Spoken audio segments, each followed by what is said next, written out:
Police manual में है encounter शब्द? इनकाउंटर शब्द तो किसी मैनुअल में नहीं है, कानून की किसी किताब में नहीं है। भरत तिवारी का ही मामला है। जब एक बार इसने पिस्तौल फेंक दी थी, एक बार इसने सरेंडर कर दिया था, तब कानूनी प्रक्रिया क्या थी?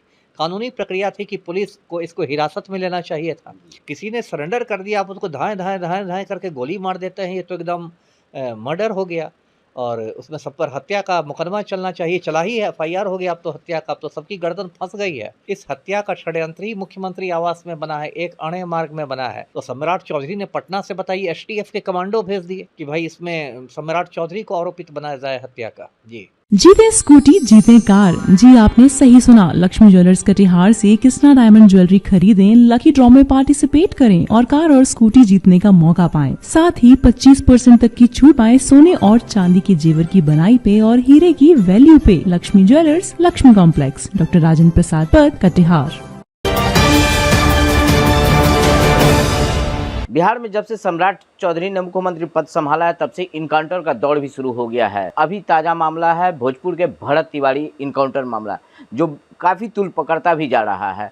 इसी सब बिंदु पर बात करने के लिए आज हमारे साथ हैं पूर्व आईपीएस अधिकारी अमिताभ कुमार दास। आइए सीधे उनसे ही बात करते हैं इस सारे बिंदु पर कि क्या उनकी राय है और क्या ये सच्चाई है। सर, पहले तो आपको BMW के में स्वागत है। जी बहुत धन्यवाद आपका, थैंक यू। सर, क्या सम्राट चौधरी जब से मुख्यमंत्री बने हैं, क्या ये बिहार में एक सिलसिला चल चुका है, एक एनकाउंटर का प्रथा शुरू हो गई है? कह सकते हैं तो कुछ हद तक। 15 अप्रैल को सम्राट चौधरी मुख्यमंत्री बने हैं और उसके बाद कई तरह के विवादित मुठभेड़ हुए हैं। किसी को कहा गया ऑपरेशन लंगड़ा, पैर में गोली मार दी गई, अजीबोगरीब शब्द सुनने को मिले, हाफ इनकाउंटर, यानी कि कत्ल नहीं हुआ, पैर में गोली मार दी गई। और सम्राट चौधरी ने खुद बहुत भड़काऊ बयान दिए हैं, जो कहीं से भी मुख्यमंत्री की गरिमा के अनुरूप नहीं है। अब कहीं कहीं बोलेंगे कि गया में मैं पिंडदान करवा दूंगा, फोटो पर माला टंगवा दूंगा। ये मुख्यमंत्री की भाषा नहीं है। और इससे क्या हुआ है कि पूरे बिहार में एक ऐसा माहौल बन गया है जिसमें पुलिस वालों को लगने लगा है कि भाई किसी को पकड़ के गोली मार दो, सरकार तुम्हारे साथ खड़ी है, कुछ नहीं होगा, वीरता का पदक मिल जाएगा, प्रमोशन मिल जाएगा, सीधे दरोगा से डीएसपी बन जाओगे। ये एक बहुत गलत मैसेज सम्राट चौधरी ने दे दिया है। ठीक है, इसके पहले भरत तिवारी के पहले जो मुठभेड़ हुए उसमें इतना विवाद नहीं हुआ, इसमें बहुत ज़्यादा विवाद हो गया और इसमें ये मामला सम्राट चौधरी के गले की हड्डी बन चुका है। सर, आप इतने दिनों खुद ही पुलिस पदाधिकारी रहे हैं, अब बहुत लंबे समय तक इस जॉब में रहे, क्या पुलिस मैनुअल में है इनकाउंटर शब्द? इनकाउंटर शब्द तो किसी मैनुअल में नहीं है, कानून की किसी किताब में नहीं है। देखिए, पुलिस सिर्फ एक स्थिति में गोली चला सकती है, वो स्थिति है आत्मरक्षा, है ना। मान लीजिए पुलिस किसी अपराधी को पकड़ने जाती है और अपराधी पुलिस पर गोली चलाने लगता है, तब पुलिस को अधिकार है कि वो जवाबी गोली चलाए और उसमें अपराधी मर भी जाए तो कोई बात नहीं, क्योंकि आत्मरक्षा का अधिकार है, वो पुलिस को भी है, वो आम नागरिक को भी है। लेकिन बाकी इनकाउंटर जो आजकल हो गया कि पकड़ के मार दो, ये तो भाई बिल्कुल क्राइम है। ये कैसे हो सकता है? ये तो अब यही भरत तिवारी का ही मामला है। जब एक बार इसने पिस्तौल फेंक दी थी, एक बार इसने सरेंडर कर दिया था, तब कानूनी प्रक्रिया क्या थी? कानूनी प्रक्रिया थी कि पुलिस को इसको हिरासत में लेना चाहिए था, इस पर आर्म्स एक्ट का एफआईआर करना चाहिए था, अवैध हथियार रखने का, इसको कोर्ट में पेश करना चाहिए था, कोर्ट इसको जेल भेजता। जेल में भी डॉक्टर होते हैं, डॉक्टर उसकी जांच करते, उनको लगता कि मनोरोगी है, मानसिक बीमार है, तो इसका इलाज होता। फिर कुछ दिन बाद इसको जमानत मिलती, प्रक्रिया चलती। अब किसी ने सरेंडर कर दिया, आप उसको धाएँ धाएँ धाएँ धाएँ करके गोली मार देते हैं, ये तो एकदम मर्डर हो गया। और उसमें सब पर हत्या का मुकदमा चलना चाहिए, चला ही है, एफआईआर हो गया अब तो हत्या का, अब तो सबकी गर्दन फंस गई है। और जैसे जैसे मामला आगे बढ़ेगा वैसे वैसे और गर्दन फंसेगी लोगों की। जी सर, पुलिस पदाधिकारी और यहाँ तक कि मुख्यमंत्री ने भी भरत तिवारी को पहली बार में मानसिक विक्षिप्त बताया था, उसके बाद इनकाउंटर होता है, तो क्या इसे हत्या मानिएगा कि कुछ और? नहीं नहीं, 200% हत्या है, 200% हत्या, और कोई है ही नहीं भी, 200% हत्या है। और इस हत्या के सूत्रधार मुख्यमंत्री क्या बोलेंगे? मुख्यमंत्री खुद इस हत्या के सूत्रधार है। इस हत्या का षड्यंत्र ही मुख्यमंत्री आवास में बना है, एक अणे मार्ग में बना है।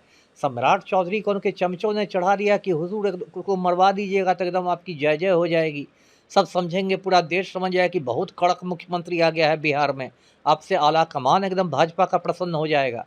तो सम्राट चौधरी ने पटना से बताइए एसटीएफ के कमांडो भेज दिए।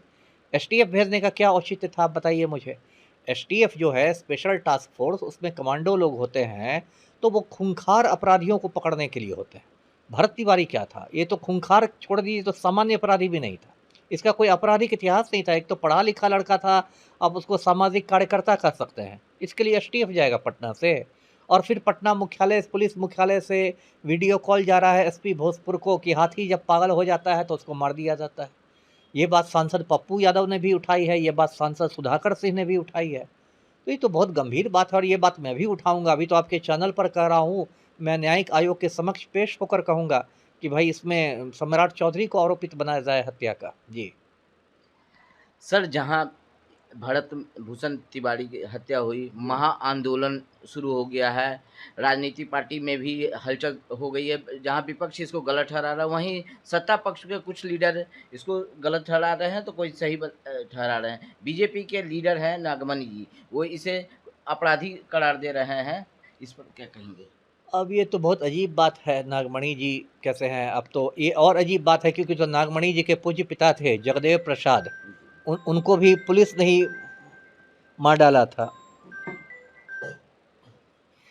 नागमणि जी के जो पूज्य पिता थे जगदेव प्रसाद, उनको भी पुलिस ने ही गोलियां मार दी थी, पुलिस ने ही उनकी भी हत्या की थी। अब ये नागमणि दूसरे आदमी की हत्या पर प्रसन्न हो रहे हैं। देखिए, देश का दुर्भाग्य है, इस देश में हर चीज़ को लोग जातीय और सांप्रदायिक चश्मा से देखने लगे हैं। अब नागमणि जी कुशवाहा समाज से आते हैं, सम्राट चौधरी भी कुशवाहा समाज से हैं, तो नागमणि को कोयरी वोट बैंक घूम रहा है दिमाग में। उनको लगता है कि इस मुद्दे पर हम कुशवाहा मुख्यमंत्री के साथ एकदम मजबूती से खड़े रहेंगे तो मेरा कोयरी वोट बैंक एकदम प्रसन्न हो जाएगा। तो उनके दिमाग में कोयरी वोट बैंक घूम रहा है, लेकिन हर समय कोयरी वोट बैंक और वोट बैंक घुमाना सही नहीं है। आदमी को न्याय और सत्य का साथ देना चाहिए। जी सर, भरत तिवारी हत्याकांड के बाद खुद भी मैं ग्राउंड जीरो पर गया था रिपोर्टिंग करने। वहाँ के गांव वाले और उनके परिवार वाले बोल रहे हैं कि इनकाउंटर में 3 गोली मारी गई थी, जबकि पोस्टमार्टम रिपोर्ट में 5 गोली की बात उठ के आ रही है। 2 गोली कहाँ से शरीर में आई, इस पर कुछ रोशनी दे। ये तो जांच का बिंदु है। कुछ लोग तो ये कह रहे हैं, अब पता नहीं कितनी सच्चाई है, कि 2 गोलियां उसको एम्बुलेंस में मारी गई। कुछ लोग ये कह रहे हैं, अब मैं तो नहीं इसको जानता, इसको जांच का बिंदु है कि 3 गोलियां उसको स्पॉट पर मारी गई थी, और वो बुरी तरह घायल जब हो गया, मरणासन्न हो गया, तो फिर उसको एम्बुलेंस में रख के जब आरा में पहुंचाया गया सदर अस्पताल, तो कुछ लोग कहते हैं कि चूंकि वो पूरी तरह नहीं मरा था तो 2 गोलियां उसको एम्बुलेंस से मार दी गई। ऐसा भी हो सकता, इसलिए ये कहा गया, आपकी जो बात है ना, इसलिए हो सकता है शुरू में 3 गोलियां सुनाई गई हो आवाज़, और लेकिन पोस्टमार्टम में 5 गोलियां निकली हों। जी सर, मुख्यमंत्री सम्राट चौधरी इसको लेकर न्यायिक जांच का आदेश दे देते हैं, पूर्व जज को नियुक्त कर देते हैं। ये इस पूरे मामले को आप किस रूप में देखते हैं कि ये रिपोर्ट जल्दी आएगा, इसका सुनवाई नहीं, होगी? रिपोर्ट तो मैं चाहूँगा कि 15 दिनों में आ जाए। ऐसे तो समय सीमा सरकार ने 6 महीने दे दी, अब 6 महीने में क्या होगा, क्योंकि इसे बहुत सारे बिंदुओं की जांच नहीं करनी है। इसमें तो हफ्ता 10 दिन काफ़ी है रिपोर्ट देने के लिए। उसको घटनास्थल पर जाना है, जज साहब को उनके परिजनों से बात करनी है, ग्रामीणों से बात करनी है, पुलिस वालों का पक्ष जानना है, यही सब कुछ काम करना है।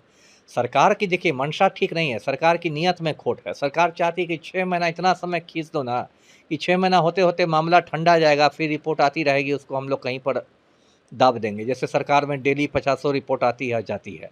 लेकिन यदि चारों ओर से मीडिया, मतलब चारों ओर से दबाव बना रहे सरकार पर, मीडिया का दबाव, सिविल सोसाइटी का दबाव, विपक्षी दलों का दबाव, पब्लिक का दबाव, न्यायिक आयोग का दबाव, तब तो सरकार को न्याय देना पड़ेगा, झक मार के न्याय देना पड़ेगा, नहीं चाहते हुए भी। जी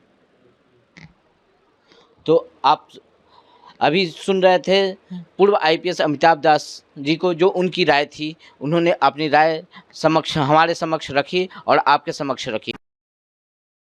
तमसो ज्योतिर्गमय गुरुकुल शिक्षा मंदिर संस्थान के साथ बनाए अपना भविष्य। रेगुलर और प्रोफेशनल कोर्सेज, सेकेंडरी और senior secondary courses, law, teachers training courses, pharmacy and nursing के साथ पैरामेडिकल में डायरेक्ट एडमिशन पाए। वेबसाइट विजिट करें या दिए गए नंबर पर कॉल करें। हमारा पता है गुरुकुल शिक्षा मंदिर संस्थान, कल्याण चौक, DS कॉलेज रोड, कटिहार।